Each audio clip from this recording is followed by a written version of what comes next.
What is up, you guys? Welcome back to the Creative Hunter podcast. This week we have SEVR on the podcast. So the guys over at SEVR are awesome dudes. They make broadheads, especially these, or specifically these expandable broadheads. I bought these over the summer and ran them all through the fall. I use the hybrid, so it's a 4-blade expandable. So it's got 2 blades that expand to about like 1.5 inches, and then it has a fixed blade on the front that's a smaller cut. I love them. They worked really good for me. I shot my archery deer with them and my archery elk with them, and both of those animals went down super quick. Now, I'm not like a huge believer that there's one broadhead that's exponentially better than another one. Like, they all work really good, but I found these to work really good for myself and for my style of hunting. So if you haven't heard of them, check SEVR out. What's nice is when you buy a box of their, when you buy broadheads from them, you can buy as many as you want. So you could buy 2 or 1, or you could buy 7 or 8. But they're really cool. We kind of go into the details of how they work and just some technical stuff about them. So check them out. I hope you guys enjoy this podcast. Let's get right to it.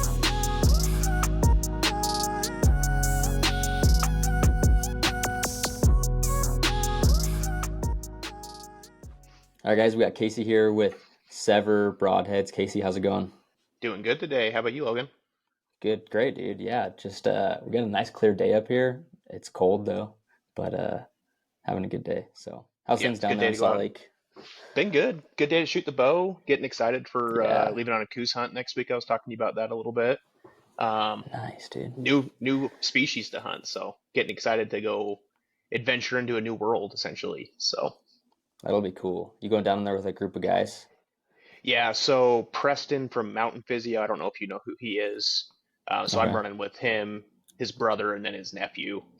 We're gonna have a little group down there. They've done it a few years in nice. the past and gotten on coos. And I used to work at Shield, so I could never get time off in January. And so now that I got this new job at SEVR, I can take a little bit more time to go hunting. So getting kind of excited to go Nice. down and chase coos finally. Dude, that'll be fun. Like, this is a good time of year too, because you're like in between seasons. So like, if I'm like itching to go out and do something, so I'm jealous you get to go down there and do No, some I'm hunting. I'm super excited because usually, Utah's archery final hunt is like December 15th when you can hunt extended elk. And once that's over with, you're kind of just sitting around twiddling your thumbs till sheds start falling off. So it's Yeah, kind of nice exactly. to shake off the dust and still have a reason to go shoot my bow and be consistent with that kind of stuff. So Yeah, we'll see how it goes and hopefully can put a sever through something down there. nice, dude. I hope so. Where are you from, Casey? So I was born and raised just here in the South Salt Lake Valley, so South Jordan, Okay, Utah. nice. Um, didn't grow up bow hunting. Started bow hunting when I was 18. 30 now. Absolutely fell in love with it. One of my first archery deer hunt was like, yeah, I don't need to rifle hunt these things anymore. So uh, Yeah, started down the elk journey, which when I was like 20, and that just absolutely encapsulated my life the last 10 years. And finally, after 10 years of bow hunting elk, I'm starting to see a little bit of success. So something's working, I nice. guess, but it's an addicting sport for sure. So Absolutely. Dude, it's tough. This was my first year actually killing something with my bow. So oh really? it's definitely, yeah. Yeah, I was lucky. I got an elk and a deer in the same year with a bow, so it's It's how it pretty usually cool. works. When it rains, it pours. It feels Exactly, right? like Yeah. the last 3 deer I've killed an elk behind it, which is kind of cool. Oh, So nice. That's way cool. it's like the warm up. If I knock it out in August or early September, I know an elk's going to come now. At least there's a Yeah, pattern. So right. It's like the pressure's off a little bit. You got something yeah, for the year, so got meat in the yeah, freezer now. I can actually hunt. So exactly. Yeah. Are you married? You got family? just got engaged in July. So me and my fiance we're Nice. getting married in November of this next year down in southern Utah. So Okay, sweet. kind of nervous, kind of exciting. It's all happening, in my opinion, faster than it should, but Yeah, it'll be good. It's just that when you're 30 and you haven't been married, it's kind of that nerve-wracking thing. So, yeah, but I'm yeah. excited for her. She's excited. That's good. I'm happy for you guys. That'll be fun. What about yourself? Yeah, I got married a year ago, on Sunday, so Okay. pretty Well, happy crazy. anniversary. Yeah, thanks. It'll be fun. We're gonna go snowmobiling for our anniversary. We got my Oh, that'll be parents have fun. a place up in Island Park, so yeah, I'm excited. Go rip It'll around. be good. Been some good snow too the last couple weeks, so Oh yeah, it's been really good. So I'm excited to get out. I haven't gotten out yet this year, so sweet. we'll see. But well, Casey, let's jump into it. So SEVR, how long have you been there? So I started in June of this last year. Okay. It's kind of an interesting story, I guess, about SEVR. So Yeah. uh, I'm actually the first like dedicated SEVR employee. SEVR's been ran by Easton Archery for the last 6, 7 years. I think they started in 2017, so about 8 years now. And it's all been ran by Easton guys, and it was kind of that like we'll worry about arrows first, and the broadhead's kind of like a cool secondary thing. So they'd put a little bit Yeah. of effort into it, but it's cool how much it grew without that focus on it. I mean, over those 7 years, SEVR was becoming one of the best broadhead companies out there, and my boss Tyson, he wanted to put some fire behind it, and so he pitched to the guys at Easton like, hey, we need to hire somebody that all they care about is SEVR. That's the only thing that they're worried about. They're not worried about Easton. It's just SEVR. And so I've had a pretty good relationship with Tyson for probably the last 10 years. He was our Easton rep for Shills Archery. I ran the archery shop down here in Utah. And he called me up and he's like, hey, would you be interested in something like this? He's like, I've always wanted to hire you. He's like, but just didn't have the right position. I think this would be something up your wheelhouse. And went through the interview process and ended up starting. So it's been fun to see the growth of having like somebody that's just fully dedicated SEVR and putting that focus behind it. So Yeah. That's cool. So you're just doing a lot of the marketing there. What else is kind of your role there at SEVR? so pretty much it's pretty much everything. I wear a lot of hats in this Yeah. role at the moment. Until we kind of formulate and get bigger, we're going to hire more people. But Nice. right now, I'm customer service. So if you call the customer service line, most of the time it's going to be me. If it rings through, it's going to go to one of the Easton gals. But 95% of the time, if you call customer service, it's going to be myself. Then I do marketing, sales strategy, kind of have a little bit of a say in like the dictation of like where our product's going to go as far as like the lineup goes and what we're going to release and when we're going to release it. So it's been fun, taking my retail knowledge from working at Shields for 10 years and then bringing it into this is really paid off. So That's cool. Yeah. it's been a ton of fun. That's awesome. So run me through your guys' line. So I guess I'll just say a little bit about my experience with SEVR. So Yeah. I heard about you guys from Go Hunt on one of their podcasts. They Trail talk you guys up uses really them. good. Yeah. And so I was like, I needed a new broadhead for this last season. So I was like, I'm gonna buy some SEVRs, try them out because they look sweet and it sounds like they perform really well.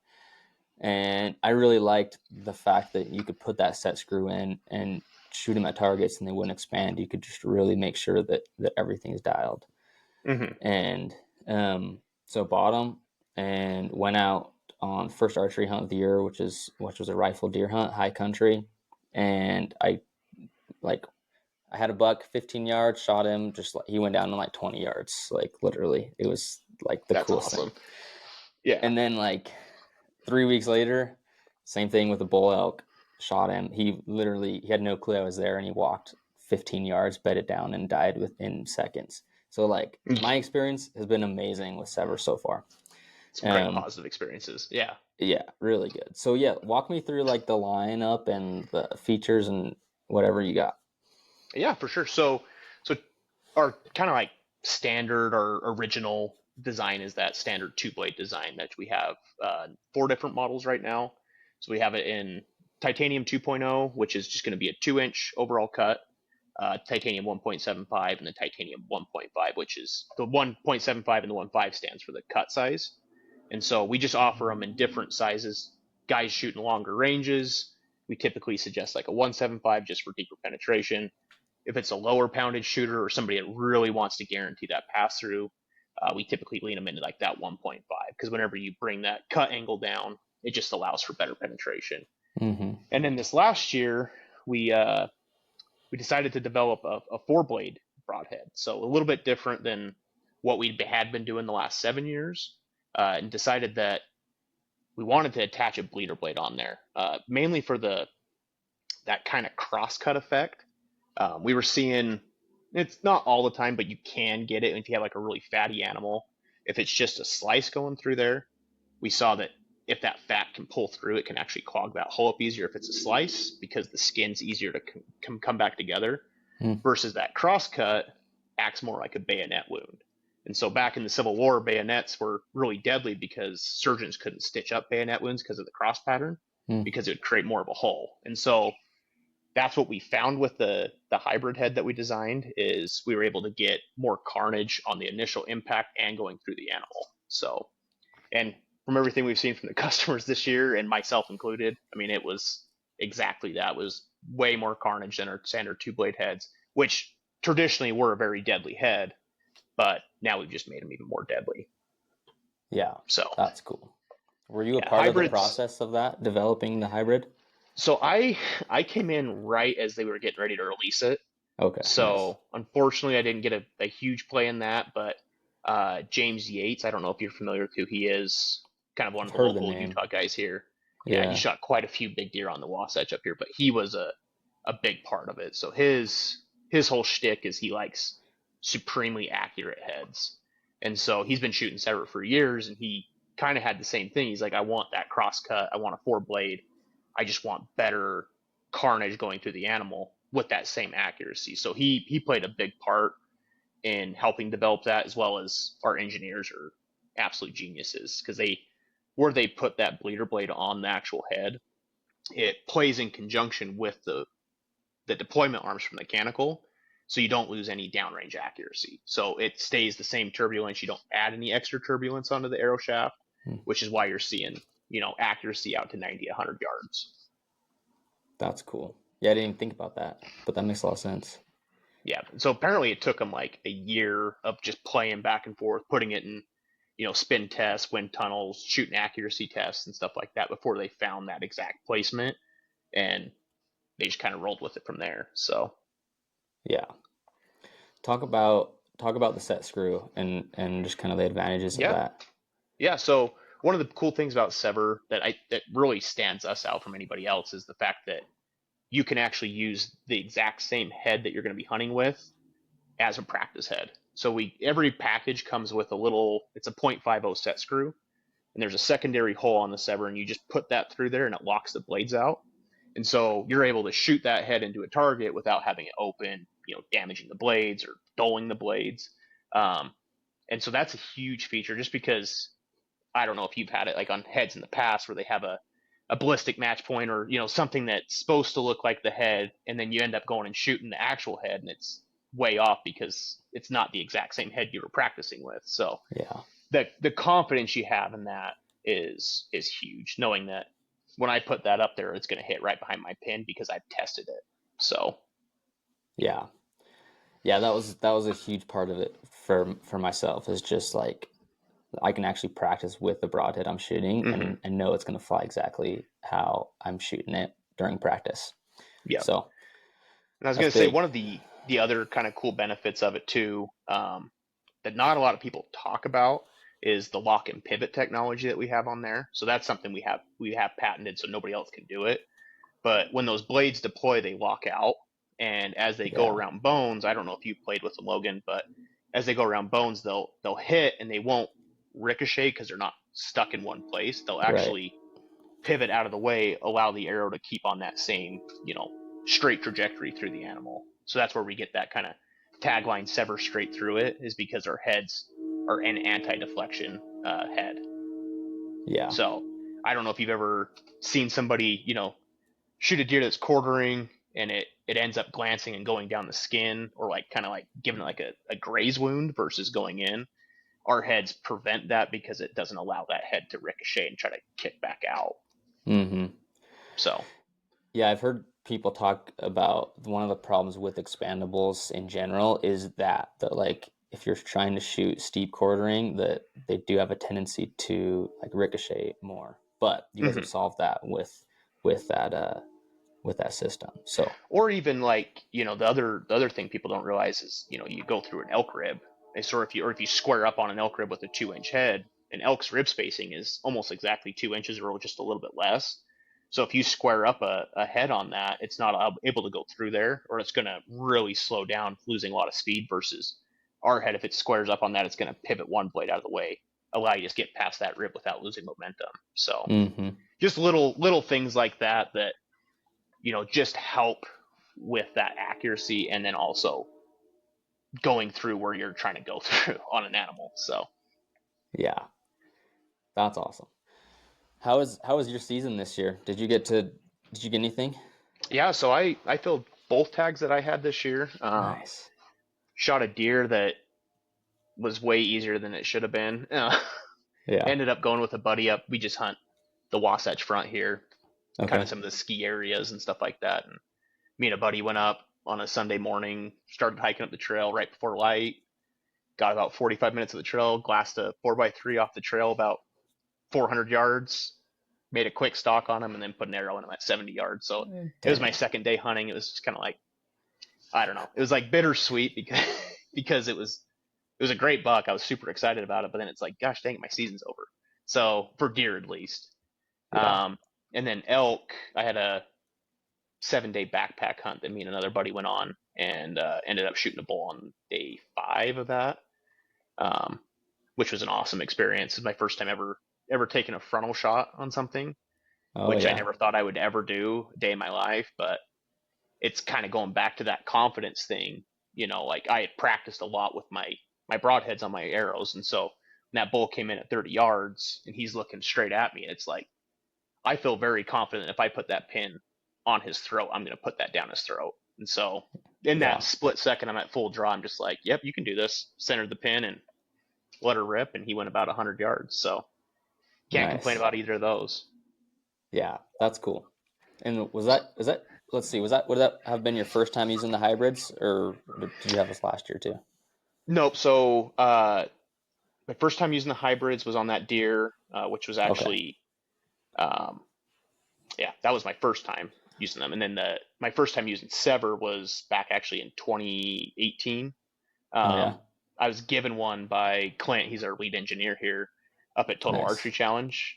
I just walked past the booth and I was like, "Hey, what are these?" I was kind of new to the whole SEVR thing back then, and he's like, "Here, just try one." And I had a whitetail hunt out in Missouri that year, and I was like, "You know what? I'm just gonna shoot something with this SEVR." I had one, and so went out there and actually shot my first whitetail buck with it. So, Nice. which is pretty cool. But yeah, That is first year cool. with the SEVRs on the deer and the elk. The elk, I was really blown away with that. The damage that it did on that frontal shot, it buried my 28-inch arrow up to the nock, Wow. um, and it got back into his lungs. And as he was running up the hill, like it just progressively just sat there and grinded his lungs up. So when we got to him and popped him open, I mean, it was just gelatin in your hands there, which was just Yeah. crazy to see. So, and the head's still in great shape. I pulled it out, still sitting on my desk over there. So Yeah. it's cool to see it go through an animal like that and then come out unscathed pretty much. Yeah. Yeah. That's actually one of the things is like the broadhead I shot my deer with, I still have it and it's like totally good. I probably will still use it again because Hmm. it's like it looks great and Yeah, still and sharp and everything. it's kind of one of those funny things. It's like it's one of the things I picked up on, the differences between the Midwest and the West is like, for me, whenever I shoot something with an arrow and the broadhead, like I usually keep it with the animal. It's like it's a one and done type thing. But I'll Yeah. get dudes that'll call me all the time and they're like, I'm on my 15th deer with this one head. And it's like, holy cow. And he just keeps buying replacement blades. And, the That's ferrule still crazy. holds up. So, versus like, it's just funny that difference is like us out here in the West, we're just like, oh, it's a trophy. And then those guys are just like, no, this is a freaking tool. I'm just going to keep whacking does with this thing. So, Yeah. Yeah, and you guys do have replacement blades. So, we do. Yep. yeah. Which is super nice because the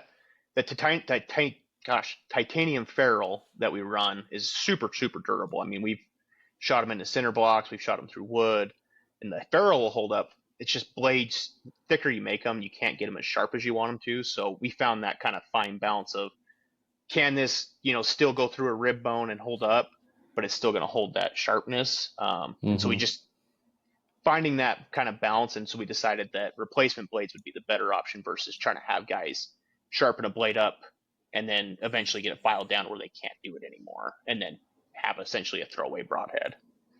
Yeah. So, yeah. When it comes to arrow setup, what are you running? Like, what would you recommend? I am kind of I've done both sides this year. So my elk setup and my deer setup for earlier this year was the Easton 4mm FMJ. I had it at 535 grains, going, I think it was like 275 out of my bow, and so I was under the perception that I needed a heavy arrow. Started doing some testing with some of the new Easton arrows, which is the Easton 5.0, which is the lightweight axis arrow. So I started playing around with that and doing like kinetic energy tests, momentum tests, all that stuff, and I didn't find enough reason to stick with my heavy setup. And I actually was able to get a higher FOC percentage out of my standard Easton 5.0, and that's what I've been running now. It's just because I like having that lighter weight to have that pin gap tighter. Does that make sense? Yeah, just sure. for that forgiveness, and especially with this coos hunt that I'm going on. I was kind of where I got the wheels spinning on that. Was I was like, man, if I have a deer at 95 yards and I'm slightly off, I want that forgiveness for me to still be hitting within that, margin of error, without having a heavy arrow. Or a heavy arrow would be, dogging going out there, and so my margin for error would be a lot higher versus a lighter weight arrow. I'm able to kind of keep those pins tighter, and so if am I off by like a yard or two, I'm able to still hit that animal. So yeah. well, I don't know. It's one of those things you can kind of go both ways. I've had success with light. I've had success with heavy. Sure. It just kind of depends. But I don't know what's your kind of setup. Yeah. To be honest, I don't get into it like crazy. Like I shoot a bunch and I shoot good. I weighed my arrow the other day and I forgot what it was, but I have a picture of it. But I'll tell you because it's interesting. So 430 is my arrow weight, 430 grains, which I don't know if that's kind of, I guess, kind of a middle ground for the most part. It sounds 430. like. That's actually pretty, like, I think that's the sweet spot. Anywhere between Yeah. like 430 and like 460, I Yeah. think is like that kind of Goldilocks, like the best of both worlds. You're still Yeah. getting a little bit of that extra weight, but you're not so light that you're just throwing like a twig at something. So Exactly.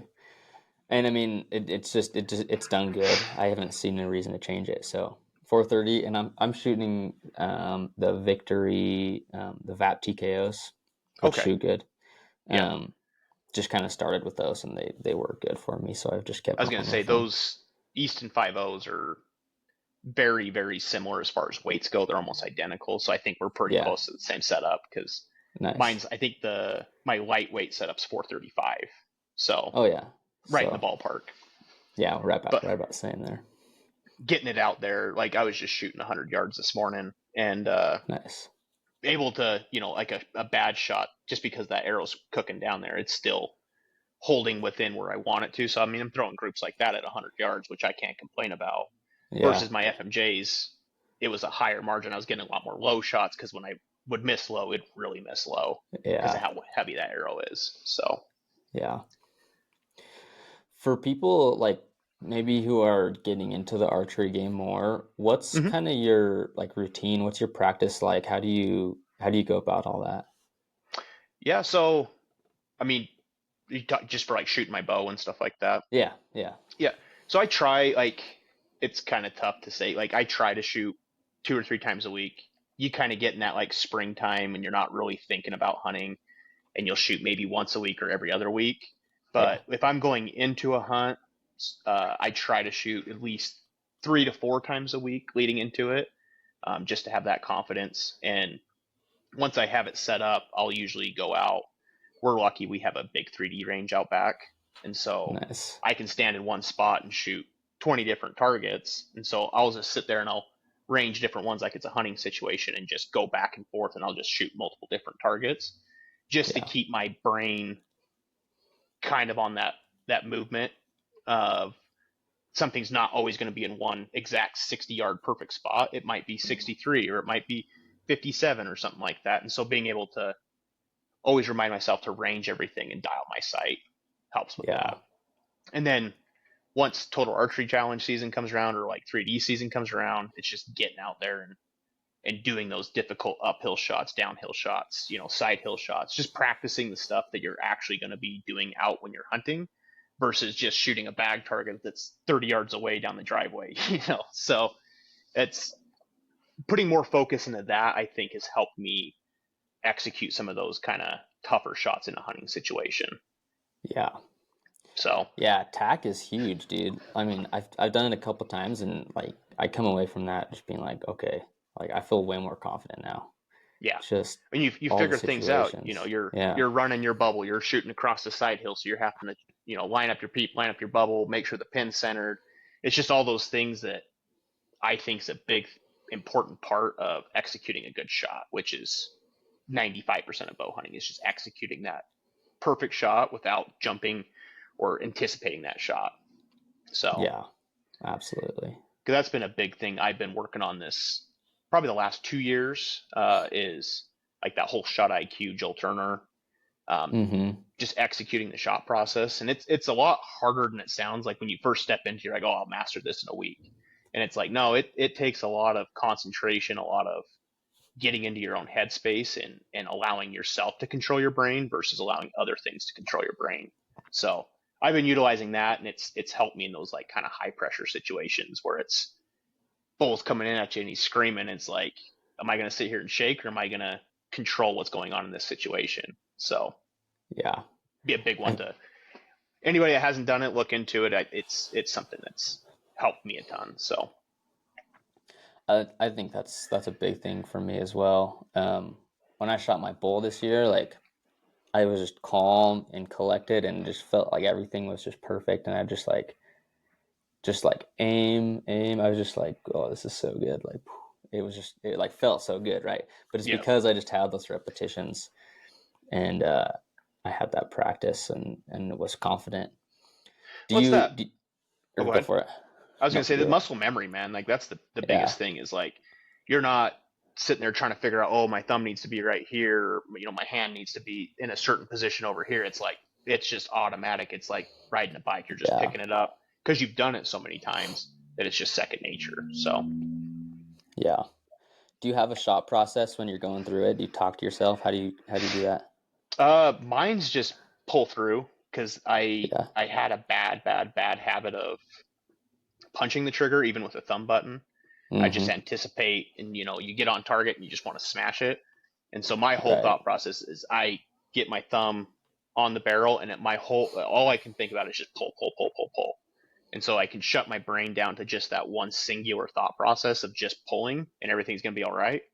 And that's helped me a ton versus trying to focus on the pin. And you're trying to just do 20 different things at once. I can control that one thing. It's just pull. That's all you got to do is just pull through it. And Yeah. so for me, that's what's worked for me. But I know everybody else is a little bit different. Some Yeah. Yeah. people's ticks that they want to make sure that their pin's floating. Like that's what only thing they focus on is just that. But it's just everybody. I just say to anybody out there, just try a bunch of different things, and whatever feels best and you can feel most consistent with and most calm with, that's what I would run with. Yeah. I agree with you right there. Like, just everyone's different, so Mm-hmm. just try stuff, whatever. And bow shops will have like different releases and different things if you want to try whatever. Yeah, So yeah, yeah, and there's a lot of really good YouTube content out there too. That's I kind of went for down like sure. the whole Dudley rabbit hole a few years back, and kind of there's a lot of really good shop processes out there. It's just finding what works best for you to be the most consistent. So Yep, for sure. Yeah, none of them are right or wrong. It's just no, kind of whatever works. So yeah, it's yeah, the same thing with arrow setups like we were just talking about. There's yeah, nobody's really right or wrong. It's just whatever you're most confident in was what you should run. yeah. Um, nice, dude. So what are your plans for this season? Do you have any good hunts coming up? So I'm trying to do a bear hunt up in Idaho. Nice. With it's a group that does wounded warrior hunts, but Okay. the guy we kind of sponsored him this last year. I have a pretty good relationship with him, and they invited me to come up and do a little hunt with those guys. So I'm doing that.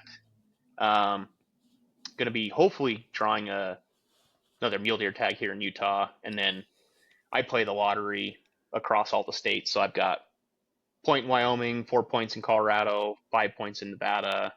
So hopefully maybe one of those will strike, but you never know. Yeah. Just kind of that waiting game right now. We're at that point where I'm getting close. I should be drawing something the next couple of years, but it's like it's not a guarantee quite yet. So yeah, next few years should be fun. And then most likely do our over-the-counter Utah hunt here again. So I try to every year at least get up for a week in the Uintas up in the North Slope. Try to chase elk around up there. So got a couple buddies that we're gonna rent some goats and try to get even deeper and see what we can find. So that's cool. This last year we hit a new canyon. That's where I shot my bull, and there was elk all over the place, but we couldn't shoot two because packing out the one took it out of us. It was 7 miles out, and so we had to take 2 trips because it was just me and a buddy. And so by the time we were done packing that bull out, I was like, I don't know about you, but I'm done. We can go back and try to shoot you an elk, but I'm pretty spent right now. So the plan is if we have goats or llamas, is that we can hopefully kill more than one elk. We can just have one guy run the train and take goats in and out with elk meat while the other guys hunt. So yeah, we'll see what happens. Nice. That'll be fun, dude. I want to get goats so bad. I told my wife when we buy a house and we have some land, like I'm getting goats, like for sure.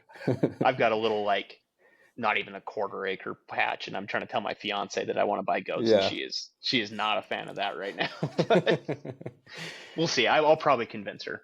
I don't know. Yeah, there you go. They're cute. You have to get them as they're a baby, so then they can be okay with them.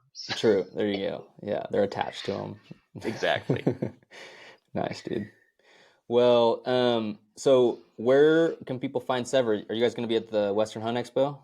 Yep. So we actually just scored a booth there about a month ago. So got in last second, but we'll be at Western Hunt Expo. Going to be doing some pretty good deals up there. Sweet. If you have any listeners in the Midwest, we're also going to be in the Illinois and Iowa Deer Classic as well. And then we're going to do 7 of the TACs this year as well. So kind of hitting the different regions of the country. We're trying to get to every part. So we're touching base with all of our customers versus just staying out here in the West and, hitting the Utah TAC and that's it. We want to make sure that we're hitting like Tennessee, Pennsylvania, Michigan, all those states. So we'll be traveling a lot this year, but it'll be fun. Nice. It's fun, dude. I'll be at Western Hunt, so I'll come say hi over there. And then I don't know what tax I'll make it to, but I want to go to at least 1 or 2. So there's a couple good ones this year that I'm kind of excited for. New Montana location, Red Lodge. I don't know if you saw that. I did. It's a pretty cool little spot up there, so I'm kind of excited for that one. And then I think Terry Peaks wouldn't be super far. You'd have to drive across Wyoming, but and then I Big Sky, that's close to me too. Yeah, Big Sky's not that far. Hit up Big Sky, but nice, dude. Well, cool. And then you guys are on Instagram too, and you guys have a website. Yep. So starting to kind of get into we're getting to the point where we're talking about going into dealers. So hopefully in the next 2 to 3 years will be available in dealers. So I just say stay tuned on that. But for right now, you can only get our heads at SEVRBroadheads.com. So yeah, but it is nice that you can order them off your website if you need to. Some companies are like just dealers or something. So yeah, that's really nice. Yeah, and we ship pretty quick. We're usually next day shipping. Nice part is if anybody wants to just try a singular head, they can, because we sell all of our heads individually. So if you were just curious about it and you wanted to pick up, one hybrid, I just want to see what it's all about, you can. So instead of buying a 3-pack and then, I don't know about you, but I have a whole box of broadheads at home of broadheads I bought in the 3-pack and shot them and hated them. And so I just put the other 2 in a box. And so I've got all these extra heads. And so it just kind of saves people from having to worry about not being confident in making a 3-pack purchase. So yeah, I love that. That's cool. Well, awesome, Casey. I think we'll wrap it up. We can chat for a bit, but sweet. Thanks for listening. Thanks for hopping on. Thank you. And we'll catch everyone next week.